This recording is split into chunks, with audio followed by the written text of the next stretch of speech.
Halo teman-teman, perkenalkan saya Dinang. Pada kesempatan kali ini, saya ingin membagi, menunjukkan, dan sedikit menjelaskan tentang draft proposal skripsi yang telah saya buat. Draft ini saya buat berdasarkan format yang telah diberikan dan berdasarkan syarat-syarat yang ada, seperti margin atau batas tepi halaman, lalu jenis dan ukuran font, ukuran kertas, dan jarak spasinya. Oke, langsung saja kita lihat draft proposal skripsinya. Oke, yang pertama ini adalah cover atau sampul. Cover ini saya buat sesuai dengan yang ada pada format. Jadi, ada tulisan proposal skripsi, lalu di bawahnya ada judul penelitian, lalu logo universitas, dan nama penyusun, serta diakhiri dengan tahun penyusunan. Lalu selanjutnya adalah halaman pengesahan. Di halaman ini ada judul, lalu ada penyusun, lalu tanggal pengesahan ini dibuat, lalu ada ruang sebagai tempat tanda tangan dari ketua program studi dan juga dari dosen pembimbing, dan di bawahnya ada tempat untuk mengisi tanggal berapa proposal skripsi ini disetujui. Lalu dalam proposal skripsi ini dibagi dalam beberapa poin. Nah, ini kita masuk ke poin pertama, yaitu judul dan abstrak penelitian. Pada bagian ini berisi judul dari penelitian. Pada bagian ini.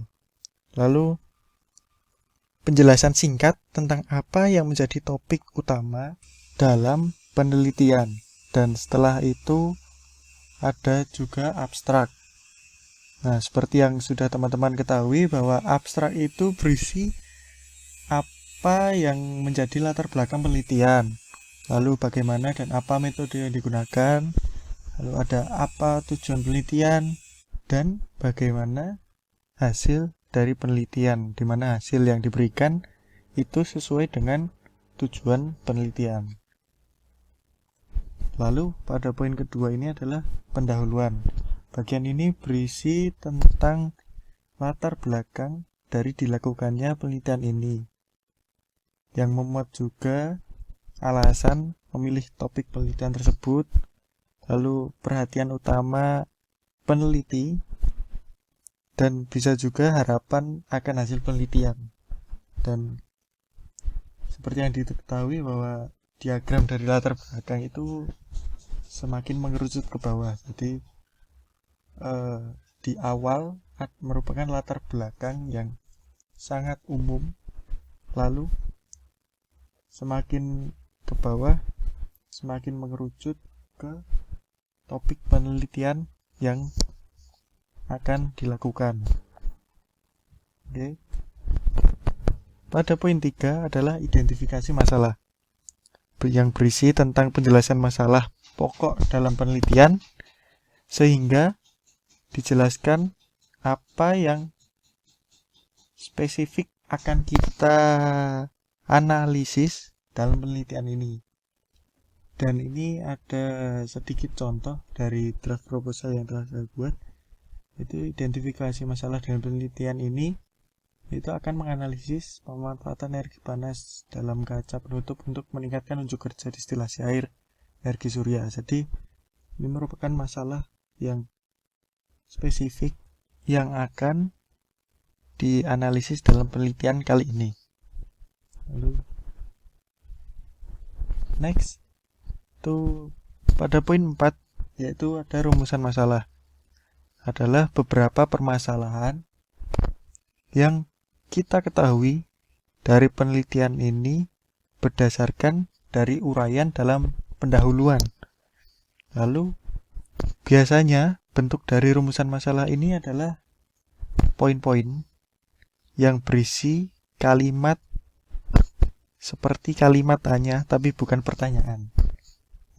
Mengapa demikian? Karena pada rumusan masalah ini menggunakan kata tanya di awal kalimat, namun tidak ada tanda tanya di akhir kalimat, seperti yang akan saya tunjukkan. Ya, seperti yang di sini. Dalam rumusan masalah ini ada beberapa poin, lalu rumusan masalah itu diawali dengan kata bagaimana, dan di akhir kalimatnya tidak menggunakan tanda tanya, sehingga bukan merupakan kalimat tanya atau pertanyaan. Next, poin 5 itu batasan masalah. Bagian ini berisi tentang apa saja yang menjadi batas atau keterbatasan dalam melakukan penelitian. Batasan masalah ini biasanya berasal dari kendala teknis alat atau keterbatasan alat, atau juga keterbatasan kemampuan alat. Lalu bisa juga karena masalah waktu dan juga masalah dana, sehingga dapat menjadi masalah atau menjadi batasan dalam melakukan penelitian ini. Oke, lanjut ke poin 6, yaitu tujuan dan manfaat penelitian. Di bagian awal berisi tentang tujuan, di mana tujuan ini bisa dikatakan selaras dengan rumusan masalah.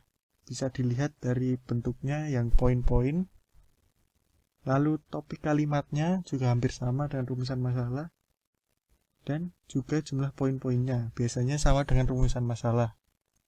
Dan pada bagian ini juga disertakan penjelasan singkatnya, penjelasan singkat namun cukup spesifik agar tidak terjadi kerancuan yang membuat bingung, dan agar tidak membuat gagal paham atau salah paham dengan tujuan penelitian yang akan dicapai. Lalu setelah tujuan ada manfaat dari penelitian, yaitu manfaat apa yang bisa diperoleh baik untuk pribadi ataupun lembaga pendidikan, bisa juga untuk masyarakat ketika akan direalisasi dan lain sebagainya. Berikut akan saya tunjukkan contohnya. Nah, jadi ada 2 poin dari tujuan yang jumlahnya sama dengan rumusan masalah. Dan di sini ada sedikit penjelasan dari masing-masing tujuan agar menghindari bingung ataupun gagal paham atau salah paham, sehingga apa yang menjadi tujuan ini dapat diketahui lebih jelas. Lalu di sini ada manfaat dari penelitian, itu seperti yang dikatakan tadi, bisa untuk pribadi ataupun lembaga pendidikan. Ya, dari contoh ini adalah menambah kepustakaan untuk pribadi maupun untuk universitas tentang teknologi distilasi air energi surya. Lalu hasil penelitian ini juga dapat dikembangkan menjadi alat distilasi air dengan energi surya bagi masyarakat, sehingga tidak hanya untuk pribadi dan lembaga pendidikan saja, namun bisa bermanfaat juga bagi masyarakat luas. Kemudian poin 7 adalah tinjauan pustaka dan landasan teori. Berisi tentang teori-teori yang mendukung penelitian dan bisa menjadi dasar dilakukannya penelitian. Bisa berisi tentang teori spesifik, tentang alat penelitian yang digunakan, lalu ada persamaan-persamaan yang digunakan saat menganalisis data hasil penelitian, lalu juga bisa juga ada tabel standar atau grafik-grafik yang digunakan untuk menganalisis data.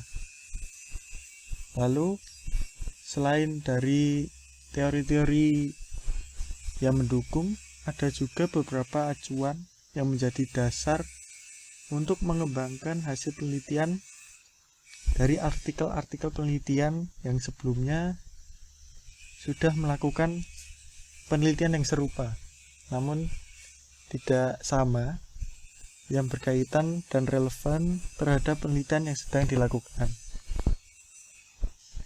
Oke, sekarang ke poin 8, yaitu metodologi penelitian. Bagian ini menjelaskan metode-metode apa saja yang digunakan dalam penelitian, lalu bagaimana langkah-langkah penelitian yang harus dilakukan, variasi apa yang diterapkan dalam penelitian, lalu ada juga variabel apa yang ditinjau lebih lanjut, dan cara kerja alat penelitian. Bisa juga di bagian ini berisi langkah-langkah yang dilakukan untuk menyelesaikan masalah saat melakukan penelitian. Next, poin 9, yaitu jadwal penelitian, di mana merupakan rencana yang akan kita lakukan mulai dari tahap awal penelitian hingga penyusunan laporan penelitian yang merupakan kegiatan pamungkas dari serangkaian penelitian.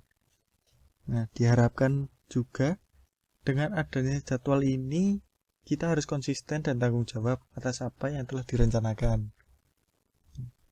Sedikit saran saja, buat jadwal secara optimal, sesuai kemampuan. Jadi, jangan terlalu cepat, dan bisa juga jangan terlalu lama.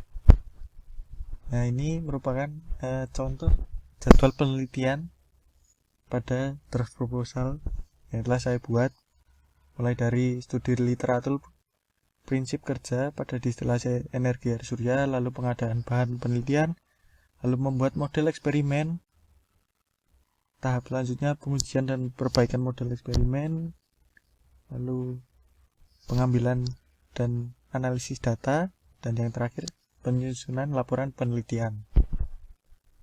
Selanjutnya poin ke-10, yaitu sistematika penulisan, adalah penjelasan singkat tentang uraian bab-bab secara garis besar yang nantinya ditulis pada skripsi. Jadi, seperti ini.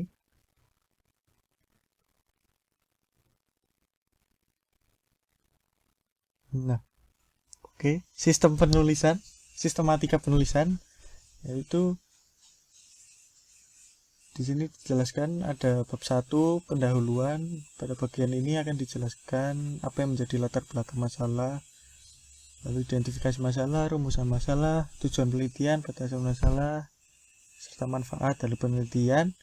Lalu bab 2 merupakan tinjauan pustaka yang berisi tentang teori-teori dan sebagainya. Lalu pada bab 3 merupakan metodologi penelitian yang menjelaskan tentang metode apa yang digunakan dalam penelitian ini, langkah dalam melakukan penelitian, rancangan penelitian, dan bagaimana cara untuk mengevaluasi data-data yang sudah diperoleh dalam penelitian. Lalu pada bab 4 adalah hasil dan pembahasan, berisi tentang semua hasil yang diperoleh baik dalam bentuk tabel maupun grafik berdasarkan penelitian yang telah dilakukan. Disampaikan juga analisis data penelitian terhadap teori-teori yang menjadi dasar terhadap hasil penelitian yang menjadi suatu pembahasan. Dan bab 5 itu adalah penutup. Di sini ada kesimpulan dari penelitian dan juga saran yang dapat dilakukan ke depannya agar penelitian tersebut bisa lebih berkembang dan lebih baik lagi hasilnya. Oke. Next, poin terakhir yaitu yang ke-11 adalah daftar pustaka. Berisi semua referensi yang digunakan dalam penulisan laporan penelitian, baik yang ada pada kutipan langsung ataupun tidak langsung, atau juga saat mengambil kesimpulan dari beberapa artikel penelitian lain yang berkaitan dengan topik penelitian. Lalu penulisan daftar pustaka ini pun sudah ada ketentuannya, sehingga tidak asal dalam membuat daftar pustaka. Ya, itu tadi sedikit penjelasan tentang draft proposal skripsi dari saya. Semoga bisa bermanfaat.